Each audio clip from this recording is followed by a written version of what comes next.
Banyak orang mengira kentang selalu ditanam di tanah biasa, tertanam rapi di bedengan.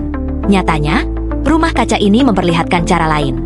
Di sini, umbi-umbi kecil yang menggantung di udara bukan kentang gagal, melainkan benih kentang, tahap awal dalam produksi kentang modern yang sangat penting untuk menjaga kualitas dan produktivitas. Tahap ini dikenal sebagai generasi induk. Ukurannya sengaja lebih kecil karena tujuan utamanya bukan konsumsi, melainkan menjaga kemurnian genetik. Tanah sama sekali tidak digunakan di sini, sehingga risiko penyakit atau hama yang biasanya tersembunyi di dalam tanah bisa dihindari.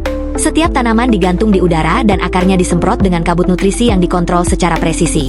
Cahaya, kelembapan, dan suhu juga diatur untuk mendukung pertumbuhan optimal.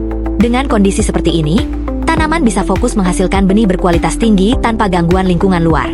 Sistem aeroponik yang digunakan di rumah kaca ini memungkinkan satu tanaman memproduksi 10 hingga 20 kali lebih banyak mini umbi dibandingkan metode tradisional. Variasi benih juga bisa ditanam berdampingan, mulai dari kentang berkulit merah, kuning, bulat, hingga berbentuk seperti buah pir, tanpa saling mengganggu pertumbuhan satu sama lain. Hal ini penting untuk memastikan setiap varietas tetap murni dan bisa digunakan untuk produksi skala besar di masa depan.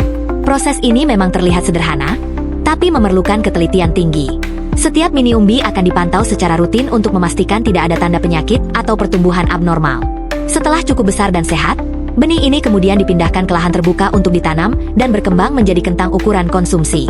Dengan cara ini, petani dapat memulai produksi kentang dari benih yang bersih, sehat, dan memiliki potensi hasil panen yang tinggi. Keuntungan dari sistem ini jelas. Selain meningkatkan jumlah benih dari setiap tanaman, aeroponik juga mengurangi penggunaan pestisida dan intervensi kimia lainnya. Lingkungan yang terkontrol membuat proses lebih efisien, lebih bersih, dan lebih ramah terhadap kualitas genetik tanaman. Ini juga membantu menjaga ketahanan pangan, karena benih yang sehat dan seragam akan menghasilkan panen yang lebih konsisten dan produktif. Jadi, jika selama ini kita membayangkan pertanian kentang hanyalah soal menanam di tanah, kenyataannya sudah ada pendekatan modern yang jauh lebih efisien. Dari rumah kaca yang sunyi dan proses yang teliti, benih kentang dipersiapkan untuk menghasilkan hasil panen optimal. Dari ruang sunyi yang penuh kerja teliti inilah, ketahanan pangan dijaga dan panen berlimpah disiapkan, sambil memastikan setiap benih kentang yang ditanam di lapangan berasal dari tanaman yang sehat dan murni. Dengan metode ini, produksi kentang modern menjadi lebih efisien, terkontrol, dan siap memenuhi kebutuhan pangan secara berkelanjutan.